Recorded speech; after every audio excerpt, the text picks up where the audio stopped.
So ayan, good day, good life. Ayan, meron tayo dito ang customer. Honda Click. Ito yung gumawa, napaka-pogi. Pops, bali ano ginawa mo dyan? Ginawa nga pala natin dito, kinabitan natin to ng package 1. Sa mga hindi po nakakaalam, sa package 1 po natin, meron tayong mini driving, dual horn setup, via horn, at syempre, yung tie switch natin na domino. Tsaka balita ko, Pops, yung kinabit natin ditong MDL, yung pinakabago, tsaka yung pinaka-bestseller natin ngayon. Ano ba yun? Ayun yung pinaka-latest natin. Ang kagandahan dito, konting-konti lang talaga yung dinagdag sa presyo niya. Ayun nga pala yung natin, X1 GT na 70 watts. Ayun yung malaking lens, no? Tama? Oo, yun. Titingnan naman natin kung paano siya brinakit. Pops, bali, paano mo ba brinakit to? Kahit medyo lumaki yung X1 GT natin, kasyang-kasya pa rin yan dyan sa may pinakailalim ng click natin. Kahit tumiko yan mga Pops, hindi pa rin siya sumasabi.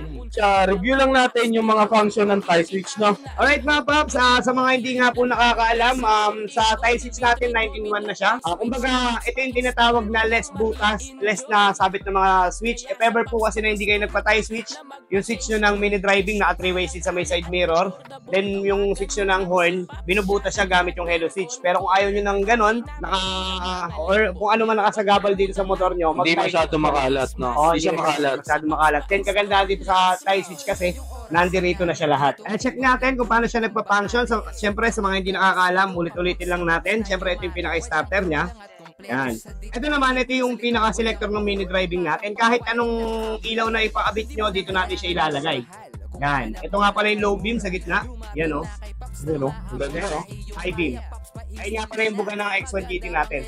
Gandaan dito, maliwanag pa. Pero, kitang-kita na siya. So, ibig sabihin, lalo na mas malapad at mas maliwanag siya kapag, halimbawa, gabi.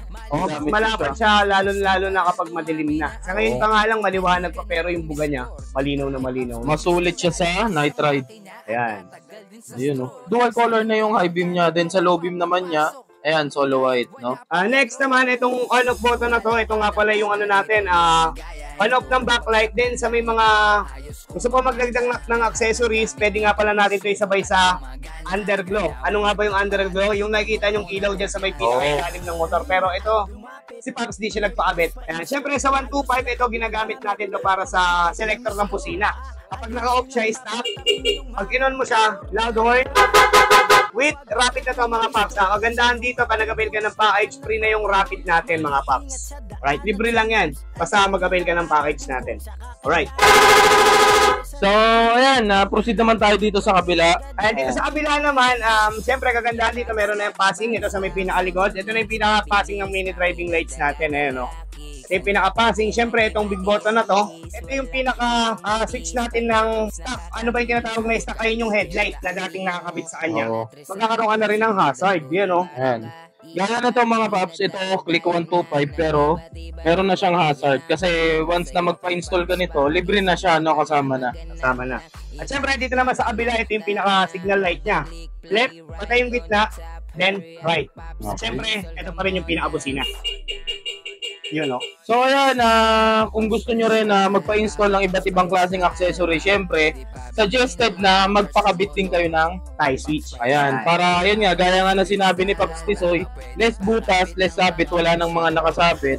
Ayan, kung gusto nyo rin ng ganitong klase ng setup, alam nyo na kung saan kayo pupunta. Dito lang yan sa Pops Pa Install. Dahil sa Pops Pa Install, alagang Pops ka.